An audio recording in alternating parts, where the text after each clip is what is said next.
Hi welcome back to my channel. ఈ రోజు కథ మాంగళ్యబంధం 14వ భాగాన్ని వినేద్దాం. బయట నుండి వచ్చిన చంటి అర్చనని ఇంట్లో దింపి వాళ్ళ ఇంటికి వెళ్ళిపోతాడు. ఇంట్లోకి వచ్చిన అర్చనకి కాంతం గారు అలానే డైనింగ్ టేబుల్ దగ్గర కూర్చోవడంతో వెళ్ళి, పెద్దమ్మ ఏంటి ఇక్కడే కూర్చున్నారు, భోజనం చేశారా అని అడిగింది.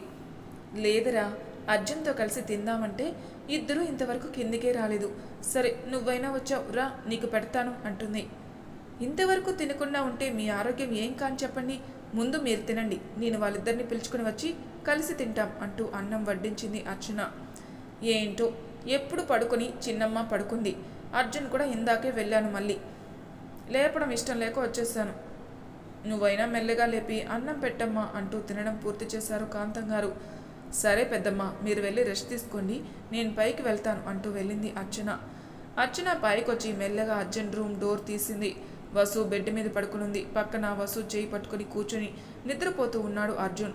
అర్చనకి కొంచెం ఆశ్చర్యం వేసిన ఈ మధ్య అర్జున్ ప్రవర్తన ఇలానే ఉండడంతో దగ్గరికెళ్ళి అన్నా అన్నా అంటూ లేపింది.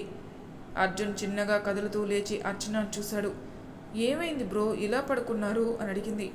అర్జున్ వసు వంక చూసి జరిగింది గుర్తుకొచ్చి వసు చేతిని వదిలిపెట్టి భుజం సరి చేసుకుంటూ లేచి అర్చనతో ఏం మాట్లాడకుండా బయటికి వెళ్ళిపోయాడు. ఏంటి ఏం చెప్పకుండా వెళ్ళిపోయాడే అనుకుంటూ వసుని లేపుదామని వసు వంక చూసింది. ఎందుకో అలసటగా కనిపించేసరికి అలానే ఉండనిచ్చి రూమ్కి వెళ్ళిపోయింది. అర్జున్ బయటికెళ్ళి వాళ్ళ ఊరి చివర ఒక బ్రిడ్జ్ ఉంటే అక్కడికెళ్ళి దాని మీద కూర్చొని ఆలోచిస్తూ ఉన్నాడు. తనకి వసు ఫేస్ చేసే అంత ధైర్యం లేదు ఇప్పుడు. వెళ్ళి సారీ అడిగితే తన గతం చెప్పాల్సి వస్తుందని భయం కూడా ఉంది. ఏం చేయాలో తోచక అలా నైట్ అయినా అక్కడే ఉండిపోయాడు. సాయంత్రం అయినా కూడా వసు లేకపోవడంతో అర్చన వెళ్ళి చూస్తుంది. ఒళ్ళు కాలిపోతూ ఉంది. కంగారు పడి ఇంట్లో వాళ్ళకి చెప్తే డాక్టర్ని తీసుకొచ్చారు. అర్జున్కి ఎంత ఫోన్ చేసినా తీయలేదు. ఫోన్ సైలెంట్లో పెట్టుకుని కూర్చున్నాడు. డాక్టర్ని చూసి కొంచెం భయపడినట్టుంది. ఫీవర్ అవుతూ ఉంది అంటూ మెడిసిన్స్ ఇచ్చి వెళ్ళిపోయాడు డాక్టర్. అర్చన చంటికి కాల్ చేసి అర్జున్ ఎక్కడున్నాడో తీసుకురమ్మని చెప్పింది. చంటి అన్ని ప్లేసెస్ వెతుకుతూ చివరికి బ్రిడ్జ్ దగ్గరికి వచ్చాడు. అక్కడ అర్జున్ కూర్చోని చూసి, మామ ఏంట్రా ఇది, నీకోసం అంతా వెతుకుతూ ఉన్నాను, ఇక్కడున్నావేంటి, ఇంటికి వెళ్దాం పదా అన్నాడు. లేదురా నేను రాను, నువ్వు వెళ్ళు అన్నాడు అర్జున్. వసుకి ఫీవర్ అంటరా, నీ ఇష్టం, ఉంటానంటే ఇక్కడే ఉండు అని చెప్పి వెళ్ళిపోతూ ఉంటాడు చంటి. బావా ఆగురా అంటూ వచ్చి బైక్ ఎక్కాడు అర్జున్. ఏమన్నావురా, చెల్లిని భయపడి జ్వరం వచ్చిందంట కదా అన్నాడు చంటి. ఏం మాట్లాడలేదు అర్జున్. తన మనసులోనే లేదు. ఇంటికి రాగానే రూమ్కి వెళ్ళాడు. కాంతం గారు అర్చన కూర్చుని ఉన్నారు. వసు తలని తడిగుడ్డతో పెట్టి ఉంది. అర్జున్ రావడం చూసి కాంతం గారు లేచి, ఏమైంది కన్నా, చిన్నమ్మకి సడన్గా ఫీవర్ ఎందుకు వచ్చింది, అసలు ఏం జరిగింది అని అడిగింది. అర్జున్ తల వంచుకొని నిలబడ్డాడు. మాట్లాడవేంట్రా అని అడిగింది. అది వాడికి మాత్రం ఎలా తెలుస్తుంది అత్త, వసు పడుకుందని బయటికి వెళ్తేను, అయితే మాత్రం భార్యని పట్టించుకోకుండా ఇంకా బలాదోలు తిరగడం ఏంట్రా, నువ్వు మారావు, నా కోడల్ని బాగా చూసుకుంటున్నావు అనుకున్నాను, కానీ ఇలా నటిస్తున్నావని అనుకోలేదు అంటూ ఆయాసపడుతూ ఉంటారు కాంతం. వీళ్ళ అరుపులకి మెలకు వచ్చిన వసు కాంతం గారు అర్జున్ని తిట్టడం చూసి మెల్లగా లేచి అత్తయ్య అని పిలిచి, ఆయన ఏమీ అనకండి అనేసరికి కాంతం గారు పరుగున వెళ్ళి వసుని పట్టుకున్నారు. అర్జున్కి వెళ్ళాలి అనిపించినా అడుగు పడలేదు. నీకేం తెలియదు తల్లి, వీడు నీకు మాయ మాటలు చెప్పి నటించమని చెప్పుంటాడు, నాకు తెలీదా తల్లి అంటుంది. వసు చిన్నగా నవ్వుతూ, నిజంగానే తెలియదు, ఆయన నాతో చాలా ప్రేమగా ఉంటున్నారు, నాకేదో అలసటగా ఉందని పడుకుంటా అంటే సరే అన్నారు, మళ్ళీ ఇప్పుడు మెలకు వచ్చింది, ఇందులో ఆయన తప్పు ఏముందని మా ఆయన సైలెంట్గా ఉండేసరికి తిట్టేస్తున్నారు అంటుంది. వసు మాటలకి శాంతించింది. నిన్ను వదిలేసి వెళ్ళాడని కోపంలో అన్నానులే అమ్మా, నువ్వు చెప్తే అది నిజమే అయ్యి ఉంటుందిలే అంటూ, ఉండు అన్నం తెస్తాను, ఎప్పుడు తిన్నావో ఏంటో అంటుంది కాంతం. అత్తయ్య ఆయన కూడా పట్టరండి అంటుంది వసు. సరే అంటూ లేచి వెళ్తారు. అర్చన చంటి కూడా బయటికి వెళ్తారు. అర్జున్ గారు నన్ను క్షమించండి, నాకు ఇలా జ్వరం వస్తుందని తెలీదు అంటుంది మెల్లగా వసు. అర్జున్ తల కూడా ఎత్తకుండా అక్కడే సోఫాలో కూర్చుని ఆలోచిస్తూ ఉంటాడు. కాంతం గారు అన్నం పట్టుకొచ్చి అర్జున్ చేతిలో పెట్టి ఇదిగో అని వెళ్ళిపోతారు. అర్జున్ ప్లేట్ అక్కడ పెట్టేసి వాష్రూమ్కి వెళ్తాడు. వసుకి నీరసంగా అనిపించి అలానే కళ్ళు మూసుకుని నిద్రపోతుంది. కాసేపటికి బయటకు వచ్చిన అర్జున్ వసు నిద్రపోవడం చూసి ప్లేట్ తీసుకుని వసు దగ్గరికి వెళ్ళి చిన్నగా లేపుతాడు. చిన్నమ్మా మెల్లగా కళ్ళు తెరిచి అర్జున్ని చూసి లేచి కూర్చోడానికి ట్రై చేస్తుంది. అర్జున్ ప్లేట్ పక్కన పెట్టేసి వసుని పట్టుకుని కూర్చోబెడతాడు. వసు చిన్నగా నవ్వుతూ, సారీ అర్జున్ గారు, నా వల్ల అత్తయ్య మిమ్మల్ని తిట్టేశారు అంటుంది. నీకు నవ్వొస్తుందా చిన్నమ్మ అంటాడు అర్జున్. నన్ను సపోర్ట్ చేస్తూ మిమ్మల్ని తిడుతుంటే బాగుంది అంటుంది వసు. కానపడవు కానీ అంటాడు అర్జున్. అదేం కాదు అర్జున్ గారు, మా అమ్మ నన్ను అలా సపోర్ట్ చేయాలని కలలు మాత్రమే కనేదాన్ని. ఇది ఇవాళ అత్తయ్య రూపంలో నెరవేరింది అని ఆనందం, అంతే కానీ మిమ్మల్ని తిట్టారని కాదు. అర్జున్ నవ్వుతూ, సారీ చిన్నమ్మ, ఇది చిన్న మాటే కావచ్చు కానీ ఇంతకు మించి నేనేమీ చెప్పలేను అంటాడు తల వంచుకొని. వసు అర్జున్ బాధపడుతున్నాడని అర్థమై, నాకు సారీ ఏం వద్దు కానీ ఆకలేస్తుంది అంటుంది. అప్పుడు చూస్తాడు ప్లేట్ వంక, తనకిష్టమైన పుట్టగొడుగుల కూర. అది చూసి నాకు కూడా అంటూ కలిపి వసు వంక చూస్తాడు. నేను పెట్టనా అని నోరు తెరిచేస్తుంది పెట్టమన్నట్టు. అర్జున్ ముద్ద పెడుతూ, తెలుసా చిన్నమ్మ, ఇది నాకెంతో ఇష్టమైన కూర, దీన్ని చూస్తేనే ఆకలేస్తుంది నాకు అంటూ నవ్వుతాడు. వసు తింటూ, నిజంగా బాగుంది, మీరు కూడా తినండి అంటుంది. అంటూ తను తింటూ వసు కూడా ముద్దలు పెడతాడు. అలా అన్నం తినేశాక కాసేపు రెస్ట్ తీసుకోమని కిందికి వెళ్తాడు అర్జున్. ఆ నైట్ పడుకోవడానికి రూమ్కి వస్తుంటే కాంతంగా రాపి, నేను ఉంటాను ఇవాళ తన రూమ్లో, నువ్వు కిందికెళ్ళు అని చెప్తారు. సరే అంటూ అర్జున్ కూడా వెళ్ళిపోతాడు. వెళ్తాడనే మాటే కానీ వసుతో కాసేపు మాట్లాడాలని మనసు లాగుతూ ఉంటుంది.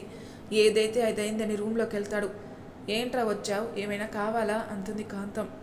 అమ్మా, అది నేను కూడా ఇక్కడే పడుకుంటాను ఈ సోఫాలో. నేనుంటానని చెప్పాగా, మళ్ళీ నువ్వెందుకు అంటుంది కాంతం. అది కాదమ్మా, మధ్యలో చిన్నమ్మకి బాగోకపోతే అందుబాటులో ఎవరో ఒకరు ఉండాలిగా, అందుకే ఇక్కడే పడుకుంటా ప్లీజ్ అంటాడు. పెళ్ళాన్ని వదిలి ఉండలేనని చెప్పచ్చుగా అనుకుని, వీడికి ఇలా కాదు అని, సరే పడుకో అని చెప్పి వసుకి ట్యాబ్లెట్లు ఇచ్చి ఆవిడ కూడా పడుకుంటారు. వసు అర్జున్ని చూసి నవ్వుతుంది.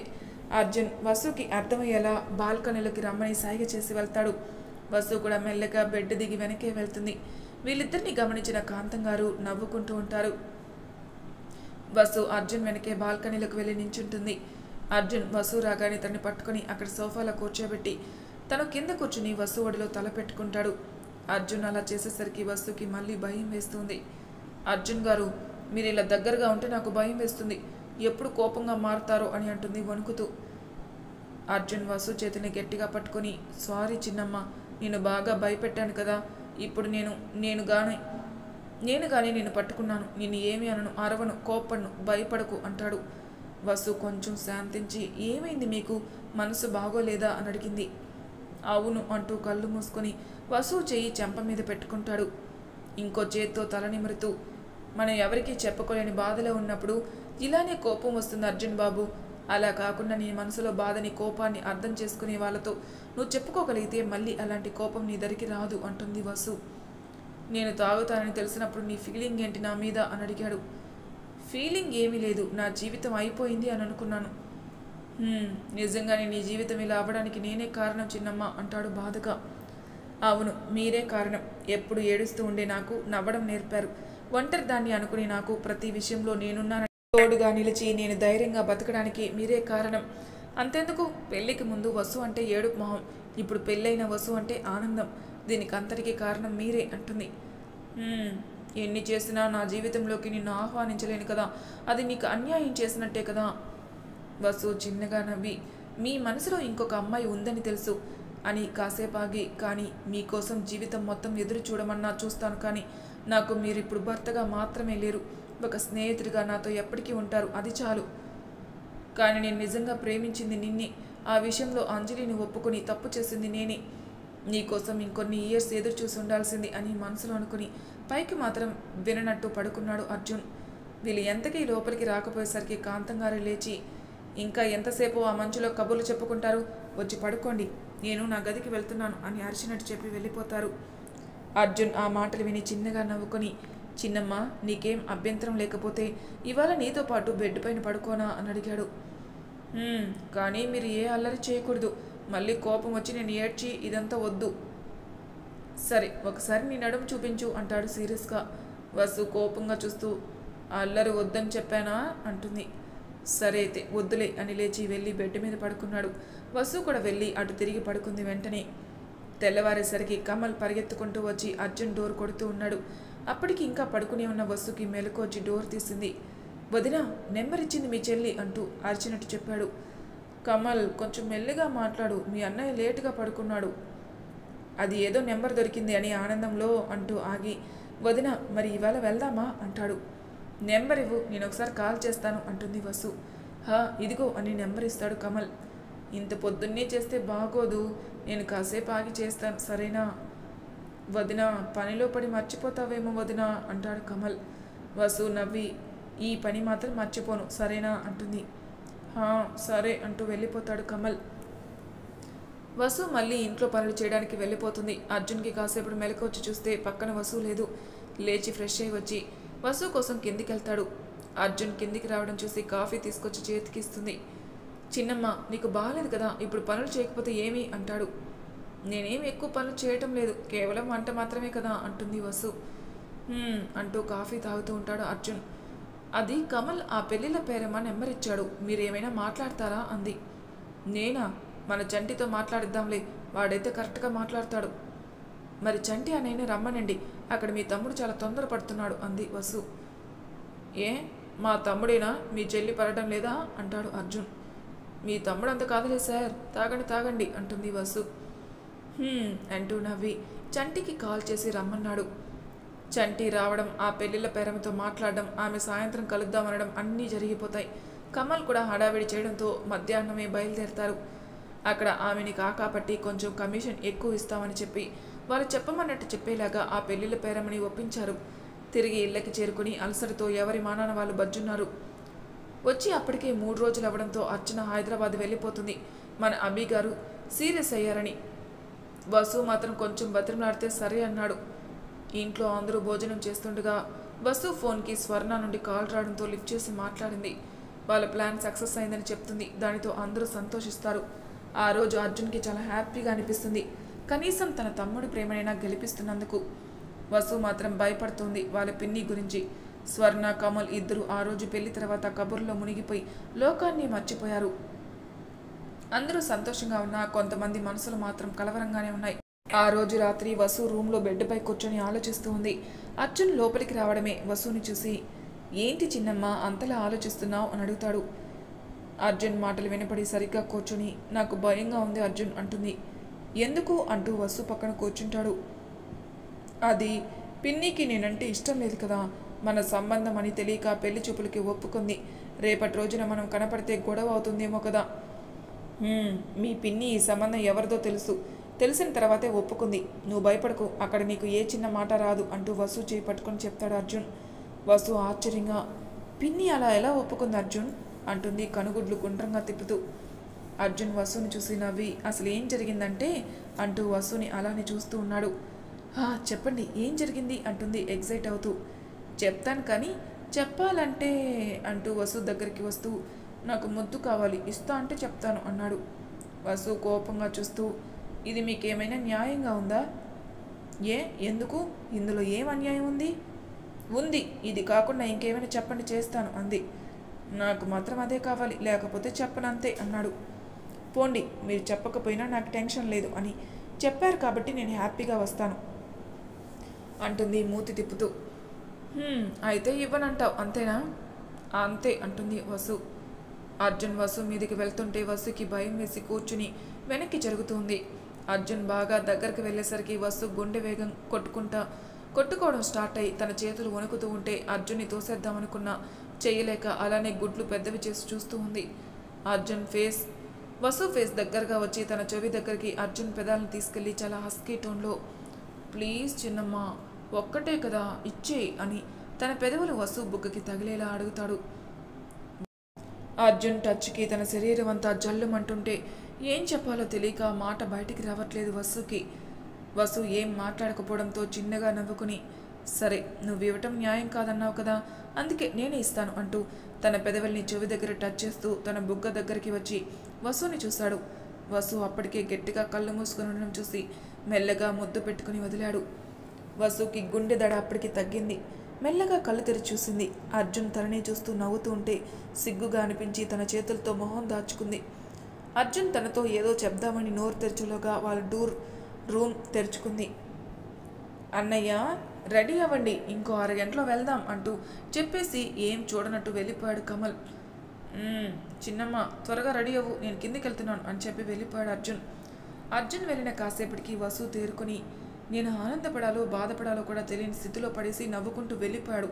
ఈ ఆనందం నేను మనస్ఫూర్తిగా అనుభవించాలా లేదా దీనికి కూడా క్లారిటీ ఇచ్చేసి వెళ్లాల్సింది నువ్వు అనుకుంటూ లేచి ఫ్రెష్ అవ్వడానికి వెళ్ళింది. కిందికి వచ్చిన అర్జున్కి సోఫాలో దిగులుగా కూర్చున్న చంటి కనిపించేసరికి దగ్గరికి వెళ్ళి పక్కన కూర్చున్నాడు. మా చెల్లి మీద బాగా బెంగ పెట్టుకున్నావుగా అన్నాడు అర్జున్. అవును అన్నట్టు తలూపి వెంటనే తేరుకుని ఏంటి అన్నాడు చంటి. అదేరా నా చెల్లి అర్చన మీద బెంగ పెట్టుకున్నావా అని అడుగుతున్నాను. అదేం లేదరా అని తడబడుతూ ఏదో పొలం గురించి ఆలోచిస్తున్నాను అంతే అని కవర్ చేస్తాడు చంటి. ఆహా చెప్తా నాకు టైం వస్తుందిరా అంటాడు నవ్వుతూ అర్జున్. అత్త వాళ్ళని కూడా తీసుకెళ్తున్నావా? ప్రాబ్లం ఏం రాదు కదరా? మ్యాక్సిమం రాదనే అనుకుంటున్నాను, చూడాలి అంటాడు అర్జున్. సరేలే మీరు వెళ్ళిరండి, నేను ఇక్కడ చూసుకుంటాలరే అంటాడు చంటి. అంత బాధపడే బదులు మా చెల్లికి ఫోన్ చేసి కాసేపు మాట్లాడచ్చు కదరా అంటాడు అర్జున్. ఈ బాధ నాకే ఉంటే తనకి లేకపోతే వద్దులే కానీ బయలుదేరండి అంటాడు. అంటూ చంటి భుజంపై చేయి వేసి మా చెల్లి లక్కీరా బావా అని చెప్పి వాళ్ళమ్మ దగ్గరికి వెళ్తాడు అర్జున్. ఏంటి నాన్న రెడీనా అంటుంది కాంతం. అమ్మ మరి అది ఏమైంది నాన్న చెప్పు అంటారు కంగారు పడుతూ. అది గీత గారు నీకు ఫ్రెండ్ కాబట్టి నిన్నేమన్నా కొంచెం ఓర్చుకో, అలానే చిన్నమని ఏమన్నా కూడా నువ్వు రియాక్ట్ అవ్వకూడదు తమ్ముడు కోసం, సరేనా అంటాడు అర్జున్. నీకు ఇష్టమైన అమ్మాయిని ఎలాగో నీకు దగ్గర చేయలేకపోయాను, కనీసం వాడి కోరిక నేను తీర్చడానికి ప్రయత్నిస్తాను అంటారు బాధగా. నా విషయంలో మనది ఎవరిది కూడా తప్పులేదులే అమ్మా, అయినా అయిపోయిన సంగతి ఎందుకులే, జరగాల్సింది చూడండి అంటాడు అర్జున్.